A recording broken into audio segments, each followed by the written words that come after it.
Una presentación en 3 actos. El 11 de noviembre de 1918 un repentino silencio se abate sobre los campos de batalla de Francia. Las embarradas trincheras estallan de júbilo llenas de soldados embarrados, sucios y cansados que van recibiendo órdenes de dejar de disparar. Se ha firmado el armisticio, la gran guerra ha terminado para los soldados, ahora deben continuarla los políticos. El primer acto de esta historia tal vez puedan ser las cláusulas militares del Tratado de Versailles. El 28 de junio de 1919, en la impresionante Galería de los Espejos del Palacio de Versailles termina la guerra también para los políticos. Se firma la paz de Versailles, entre Alemania y las potencias aliadas. Para Alemania es una paz nacida de la derrota y sus condiciones, en especial sus condiciones militares, son tremendamente duras. Los efectivos del ejército de tierra alemán quedan limitados a 100.000 hombres, de los cuales solo 4.000 oficiales.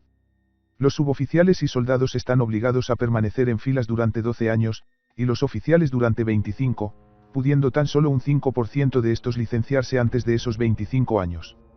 Obviamente, queda prohibido el reclutamiento forzoso. ¿Cuál es el objetivo de estas medidas? Impedir la constitución de una reserva. Si los soldados y oficiales se licencian a los 5 años, en 20 habrá 400.000 personas con experiencia en el ejército. Si lo hacen a los 12 años, en 24 solo habrá 200.000. Añadido a todo esto, al ejército alemán se le prohíben los carros de combate, y los cañones de calibre superior a 105 milímetros. Exceptuando algunas piezas fijas de la fortaleza de Königsberg. La marina queda reducida a 15.000 hombres, de los cuales 1.500 son oficiales. Tendrá un máximo de 6 buques de guerra obsoletos, 6 cruceros ligeros, 12 destructores y 12 torpederos. Se prohíbe la construcción de navíos de más de 10.000 toneladas y el empleo de cañones de más de 280 milímetros. El ejército del aire está totalmente prohibido. Los aliados debieron prohibir también a Bonseect. Una vez firmado el Tratado de Versailles, el presidente Ebert encargó al Generalleutnant Hans Bonseect la reorganización del ejército según las cláusulas del tratado. Este así lo hizo, e inmediatamente empezó a trabajar para saltárselas. No es el objetivo de este artículo hacer hincapié en estos métodos, aunque sí uno de ellos. Los alemanes iniciarán la fabricación de armamento, bajo la cobertura de firmas privadas civiles, en la Unión Soviética, y allí se realizarán grandes ejercicios de entrenamiento y prácticas. Los soviéticos quedaron encantados. Permitían a los alemanes saltarse el Tratado de Versailles, y a cambio recibían todos los beneficios de la teoría y la técnica alemana. El segundo acto es muy posterior en el tiempo. El 23 de agosto de 1939, en el Palacio del Kremlin, en Moscú, el ministro plenipotenciario de Asuntos Exteriores del Tres Reich, Joachim von Ribbentrop, consigue su mayor éxito y culmen de su carrera, firmar un pacto secreto de no agresión entre su país y la Unión Soviética. Este pacto prevé, en uno de sus protocolos secretos, que, en caso de un cambio político territorial en los territorios pertenecientes al Estado polaco, las zonas de influencia entre Alemania y la URSS serán delimitadas aproximadamente sobre una línea que seguirá los cauces de los ríos Nariu, Vístula y San. La cuestión de si es conveniente para el interés de ambas partes mantener un Estado polaco independiente y dónde deberán establecerse las fronteras de dicho Estado, no puede resolverse de manera definitiva más que en el curso de futuros acontecimientos políticos. En todo caso, los dos gobiernos zanjarán esta cuestión mediante acuerdos amistosos. El tercer acto es para el 1 de septiembre de 1939. En la frontera entre Alemania y Polonia. Una presentación en 3 actos. El 11 de noviembre de 1918 un repentino silencio se abate sobre los campos de batalla de Francia.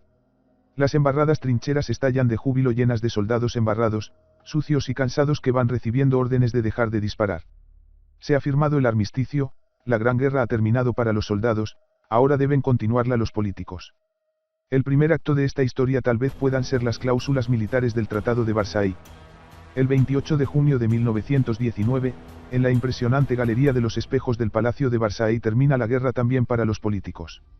Se firma la paz de Versailles, entre Alemania y las potencias aliadas. Para Alemania es una paz nacida de la derrota y sus condiciones, en especial sus condiciones militares, son tremendamente duras. Los efectivos del ejército de tierra alemán quedan limitados a 100.000 hombres, de los cuales solo 4.000 oficiales. Los suboficiales y soldados están obligados a permanecer en filas durante 12 años, y los oficiales durante 25, pudiendo tan solo un 5% de estos licenciarse antes de esos 25 años. Obviamente, queda prohibido el reclutamiento forzoso. ¿Cuál es el objetivo de estas medidas? Impedir la constitución de una reserva. Si los soldados y oficiales se licencian a los 5 años, en 20 habrá 400.000 personas con experiencia en el ejército. Si lo hacen a los 12 años, en 24 solo habrá 200.000. Añadido a todo esto, al ejército alemán se le prohíben los carros de combate, y los cañones de calibre superior a 105 milímetros. Exceptuando algunas piezas fijas de la fortaleza de Königsberg.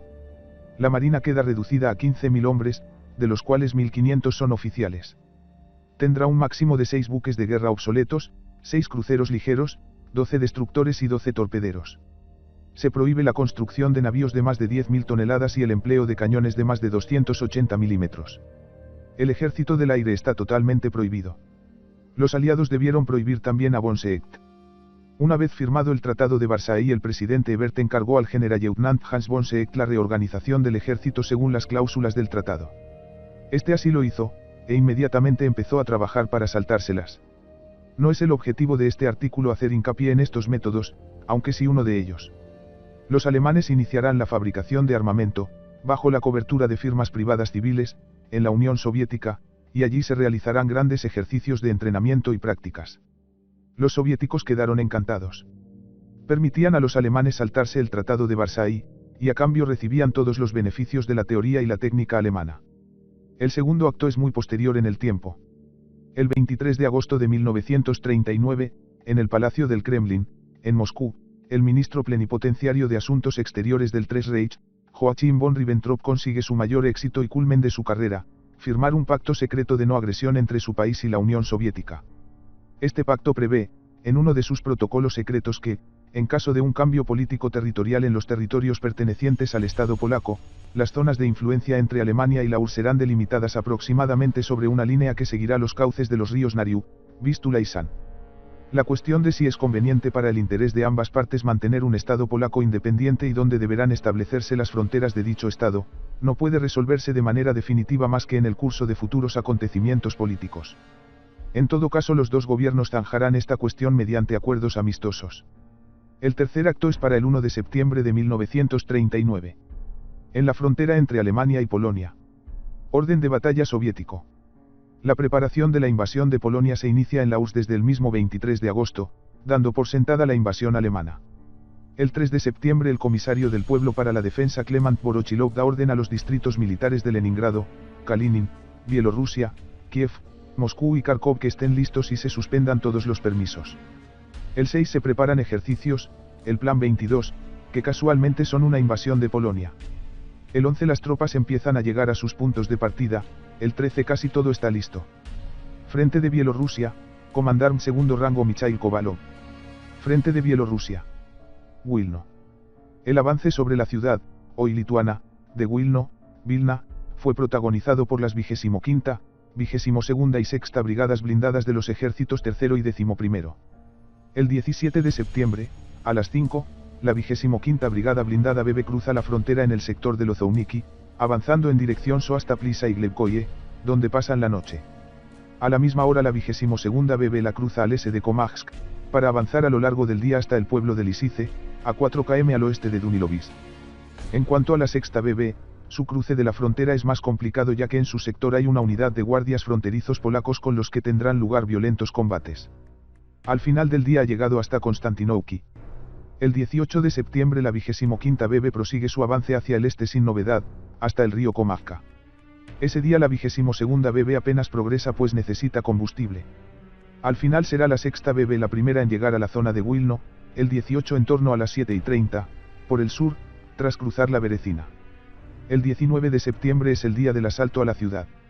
La ciudad está defendida por 8 batallones de infantería, el regimiento KOP, guardias fronterizos, Vilno y la 20ª batería anticarro, bajo el mando del coronel L. Janiszewski. A las 5 el grupo de reconocimiento de la 25ª BB penetra en la ciudad enfrentándose con los cañones anticarro que destruirán varios carros de combate. La otra unidad que penetra en Wilno es la 6ª BB, que avanza desde el Se. En los arrabales se enfrenta con destacamentos del ejército y grupos de estudiantes que se han atrincherado en nidos de ametralladoras. Tendrá que intervenir la 24ª Día para desbloquear la situación. A las 6 el alto mando polaco en Wilno ordena el alto el fuego. Las unidades polacas huyen hacia el oeste, hacia Lituania. En cuanto a la 22ª BB. El 19, una vez reabastecida, avanza hasta Novowilecka, al este de la ciudad, donde se detiene. Durante los días siguientes su misión será la de operaciones de limpieza y recuperación de material, siendo su mayor éxito la captura en el bosque de Bezdani de un escuadrón de la tercera Brig de Cab polaca. Del 20 al 23 de septiembre la sexta BB permanece cerca de la ciudad, hasta que recibe órdenes de moverse hacia el sur, hasta Lida, para unir el avance con el resto del 11º Ejército. Fail, GASAI 1 JPG. Grodno. La misión de tomar Grodno, hoy en Bielorrusia, se concede al 15º Cuerpo Blindado del 11º Ejército. El día 17 a las 5, se inicia el combate entre los blindados de la 27ª y 2ª BB y los guardias fronterizos polacos, intenso pero de corta duración. No hay que olvidar que hasta las 11 no llegará el texto anunciando la invasión al gobierno polaco, y los guardias fronterizos no saben lo que pasa hasta que lo que pasa les pasa por encima. Al final del día la 27ª BB llega a los pueblos de Novosilki y Kachtovki, en el llamado sector fortificado de Baranovice, y cruza el río Serbés. La segunda BB avanza con retraso debido a que se ha dispersado mucho al cruzar la frontera y al final del día se queda entre Ojuzeguice y Krasnogorsk. En cuanto a la 20ª Brig, Emouti, avanza por detrás de los blindados, en reserva. Este día el cuerpo blindado sufrirá 3 bajas, una de ellas un muerto. El 18 de septiembre avanza la 27ª BB, aunque no mucho, pues se ve detenida por una zona pantanosa en la que los carros se embarran y de la que tienen dificultades para salir. El 19 de septiembre la 27ª BB llega a Jarniewo, Ale de Slonin, con un botín más sustancioso que los días anteriores. En Dvorcetz ha capturado 400 prisioneros. Un poco más adelante se acaba el combustible y los carros se detienen. La segunda BB se encuentra por su parte detenida, una vez más, ante el río Stara, esperando que los pontoneros construyan un puente. Ese día el 15º Cuerpo Blindado ve definidos sus objetivos finales, Grodno y Sokolka. El día 20 de septiembre es el del avance espectacular. La 27ª BB llega al Se de Grodno y la segunda BB llega hasta Sokolka y envía una punta de ataque hacia Dabrova. La guarnición de Grodno está compuesta por una mezcolanza de tropas que suman alrededor de 3.000 combatientes. Los defensores han empleado los 3 días pasados para organizar una defensa y volar los puentes sobre el río Niemen. A media tarde la 27ª BB recibe la orden de atacar la ciudad con el grupo de reconocimiento, 12 carros y un vehículo blindado, y 2 batallones, 46 carros. No hay apoyo de infantería ni de artillería. Se inicia entonces uno de los combates más duros del sector soviético. De todas partes surgen defensores, zanjas, ventanas, guardillas, que disparan sobre los atacantes y les tiran cócteles Molotov, irónico. Especialmente sobrecogedor es el testimonio de Tadzia Hasinskia, una estudiante del Instituto de la Charité, que se ve capturada por los rusos y atada al frontal de un tanque como defensa humana. Una de sus profesoras, Bárbara Majko, morirá tratando de salvarla. Unos 300 jóvenes serán tratados igual o fusilados. El motivo de estos actos de barbarie es según quienes los cometen su furia por la resistencia polaca. Al final del día los rusos ocupan media ciudad. El día 21 prosigue el combate. Esta vez los rusos cuentan con más efectivos, las baterías artilleras de los regimientos de fusileros 101º y 119º y de la 20ª Brig. Emouti. Se emplazan y empiezan a machacar los puntos de resistencia. Los tiradores del 119º ORF cruzan el Niemen en botes y establecen una cabeza de puente, permitiendo a los tapadores que empiezan a construir un puente flotante para el paso de los blindados. Mientras las 27ª BB combate en el barrio de Poniemuni y el 101º RF al oeste de la ciudad, donde un grupo de 250 oficiales atrincherados en lo alto de una colina son reducidos. La 20ª BB Emouti avanzará sobre el sector no de la ciudad, pero desde allí no conseguirá cruzar el río. El 22 terminan los combates en Grodno. Los polacos pierden unos 540 muertos y unos 1530 hombres capturados.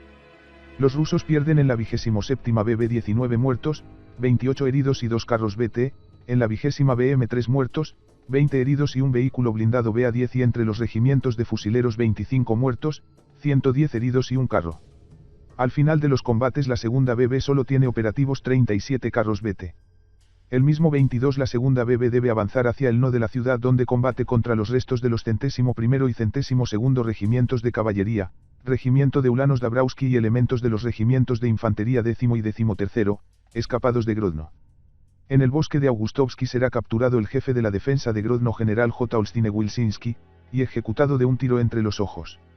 El 23 los carros avanzan más al norte, hasta el canal Augustovsky, que cruzan a las 6 y a lo de Grodno la 20ª BM toma definitivamente Dabrova. Del 23 al 26 de septiembre la 27ª BB seguirá avanzando hasta Segni y Suwalki sin encontrar ya resistencia apenas. Image Result for Soviet Poland 1939. Brest. La toma de Brest es la misión de la 29ª y 32ª BB. El 17 de septiembre la 29ª BB cruza la frontera y toma la ciudad de Niesbiest, donde captura 2 compañías polacas. Luego avanza hacia Snow, donde la inteligencia de la unidad es informada de que hay importantes movimientos de tropas en torno a Baranovice. La brigada se lanza hacia adelante, recorre 40 km y captura 5.000 polacos. Una vez hecho esto prosigue su ruta hacia el So. La 32ª BB cruza la frontera en Lan, avanza en paralelo con la otra BB. Los días siguientes el avance lo protagonizará la 29ª BB, con la 32ª a la zaga. El 18 el avance se reduce. A las 2 la brigada está en torno a Kosovo y a las 8 llega a Domanovo, donde se le acaba el combustible. El 19 de septiembre ocupa Pujana. El 20 y el 21 la brigada avanza hacia el So, en dirección a Kobrin. Es 22 de septiembre, son las 2 y el Kombrig Krivochain no duerme. Está ocupado dirigiendo el tráfico de su brigada hacia el So. Lleva sin dormir desde el 17, pero conoce perfectamente cuál es su obligación. A esa hora recibe la orden que lleva esperando desde el inicio de la ofensiva, ocupar Brest. Su unidad reinicia la marcha, y llegando cerca de Pruzan observa un grupo de 12 oficiales que se dirigen hacia él. Son alemanes. Estos le piden que detenga el avance de sus tropas, pero Krivochain no tiene autoridad para ordenar eso. Su misión es llegar a Brest, y así lo hace. A primera hora de la tarde llega a la ciudad, que ya han limpiado los alemanes. Krivochain es recibido por el jefe del 19 AK, Guderian en persona, que le propone un desfile común. Al final de la tarde ambos jefes observan desfilar un batallón de T-26, al son de una marcha militar rusa. Este día llega igualmente la 32ª BB a su objetivo, la ciudad de Kobrin. La unidad ha perdido entonces 69 carros, todos por avería.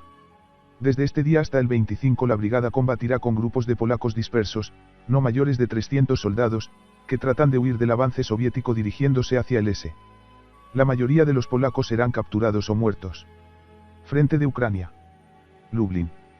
La misión de tomar Lublin, una de las ciudades más alejadas de la frontera soviético-polaca de 1939, fue confiada al V Ejército, que solo disponía de una brigada blindada.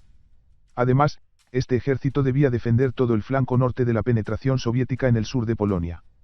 Una misión difícil que se desarrolló como veremos. El 17 la 36ª BB cruza la frontera sin oposición, en dirección no, hacia Dubno.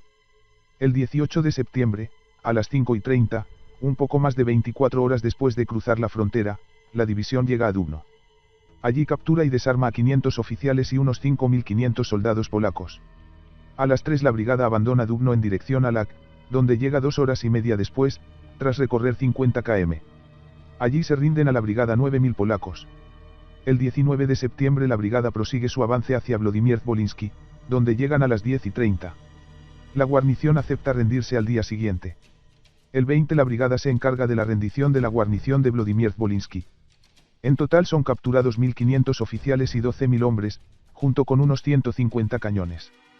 La brigada se detiene entonces, para reorganizarse y esperar a que las tropas del V Ejército la alcancen. El 25 de septiembre recibe órdenes de tomar Chelm. Allí habrá un mínimo combate pues los polacos han montado barricadas en los arrabales de la ciudad. El ataque se inicia a las 6. A las 2 los rusos son dueños de los barrios del oeste de la ciudad y a las 5:30 la ciudad ha sido ocupada por completo. 8.000 oficiales y soldados son capturados. El avance se detendrá de nuevo, hasta que el 28 de septiembre la brigada se dirige hacia Lublin y Lubartov. Allí se topa con la 4ID alemana y detiene su avance. Finalmente el 5 de octubre deberá retirarse en virtud del acuerdo con los alemanes concerniente a la línea de demarcación. En total habrá recorrido 710 km en apenas 15 días, dato a comparar con las más profundas ofensivas de la Blitzkrieg o de los ejércitos norteamericanos en Francia. Lwów. La misión de avanzar hacia Lwów está encomendada al Sexto Ejército, que cuenta en su despliegue con 3 brigadas blindadas, 24ª, 38ª y 10ª, que avanzarán al norte, centro y sur respectivamente. El 17 de septiembre la 24ª BB cruza la frontera a las 6, como se ve un poco más tarde que otras tropas, pero es que ha terminado su concentración para la ofensiva el día anterior. Va acompañada por el segundo cuerpo de caballería. A las 6 sus elementos de reconocimiento ya están a las afueras de Tarnopol, el primer objetivo del ejército. va a recibir órdenes de tomar la ciudad atacando desde el oeste. Esto va a suponer que la 24ª BB deberá efectuar un recorrido de unos 40 km, de noche y con cruce de río incluido, que será todo un éxito. La 38ª BB avanza lentamente durante este mismo día, a rebufo de la 24ª BB que está al norte y la 10ª BB que está al sur. No combatirá y al anochecer llegará cerca de Tarnopol por el E. La otra acción importante del día se desarrollará por el flanco sur. La 10ª BB cruza la frontera a primera hora, encontrándose a las 10 con el primer desafío que es el cruce del río Zbrus. A las 1 se le ordena cortar la calzada que en sentido E va de Volokziska a Tarnopol. Este movimiento hace que gire su eje de avance ligeramente hacia el norte y corte el paso a la 38ª BB, convergiendo sobre Tarnopol. Reforzada por un batallón de infantería, al final del día empieza a entrar en la ciudad y a desarmar las tropas que va encontrando. El 18 muy de madrugada la 24ª BB inicia el avance desde el O hacia el interior de Tarnopol. Durante la noche esta brigada y la 10ª BB desarmarán a unos 15.000 hombres. A las 9:30 se declara limpia la ciudad y la brigada se concentra para avanzar hacia el Wow. Este día será otro día tranquilo para la 38ª BB, que seguirá a las otras dos. Mientras tanto la 10ª BB está a corto de combustible. Se crea un grupo ad hoc de carros, bajo el mando del Kombrig Bolocha, para avanzar hacia el Wow, compuesto por 27 carros T-26 y 6 BT-7.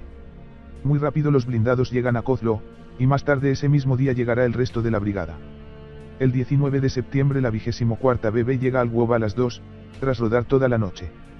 Desde Tarnopol ha recorrido 145 km en menos de 24 horas. Inmediatamente inicia la penetración en la ciudad, cruzando un par de barricadas. Pero por alguna razón, el comandante de la unidad decide detenerse y pasar a la defensiva, concentrándose en Winnik, mientras su grupo de reconocimiento se queda dentro del Wow. A las 8:30 las tropas alemanas que rodean el Wow inician su ataque a la ciudad, y los polacos responden al fuego. En medio los rusos, a los que los alemanes toman por polacos y los polacos por alemanes, empiezan a sufrir bajas. Los tanquistas rusos llegan incluso a agitar banderas blancas en lo que fue episodio más grotesco de la campaña, sin resultado. Entonces empiezan a disparar a su vez, contra alemanes y polacos. Finalmente se resuelve todo y alemanes y rusos dejan de dispararse. La brigada ha perdido en el incidente 2 vehículos blindados, un BT-7, 3 muertos, uno de ellos el comisario político, y 4 heridos, todo por fuego amigo. Para la 36ª BB vuelve a ser un día de avance tranquilo, y a ese mismo ritmo se apunta la 10ª BB. Tomada la ciudad solo quedan pequeñas acciones de policía por el sector, que tendrán escasa importancia para la 24ª y 10ª BB, mientras la 36ª BB la sigue tranquilamente y sin esforzarse. El avance por la cuenca del Dniestr. El río Dniestr se extiende al sur del Wow, en dirección oeste, muy cerca de lo que era entonces la frontera entre Polonia y Hungría y Polonia y Rumanía. En esta zona tendrá lugar la tercera penetración de los soviéticos, a cargo del 12º Ejército. Esta ofensiva contará con el despliegue de blindados más importante, 4 brigadas, más una motorizada. Lo protagonizarán la primera BM y cuarta y quinta BB, encuadradas por el 25º Cuerpo Blindado, y las 26ª y 23ª BB independientes. El 17 de septiembre el 25º Cuerpo Blind lanza en vanguardia la primera BM y quinta BB, que se ven en la tesitura de cruzar 3 ríos, Vansik, Brus y Seret, para llegar a Zortkow, 60 km ale de su punto de partida. Ese mismo día la 26ª BB cruza el río Zbrus, en la frontera, a las 10, combatiendo duramente contra unidades polacas que tan solo pretenden huir a Rumanía. Se avanza una distancia de 72 km y se capturan casi 400 polacos. También el río Zbrus es el primer obstáculo para la 23ª BB, pero solo eso. A las 4 ha recorrido 110 km, y está en la zona de Orodenka, desarmando durante la tarde a 500 soldados. Al día siguiente las 2 brigadas de punta del 25º Cuerpo prosiguen su avance a toda velocidad.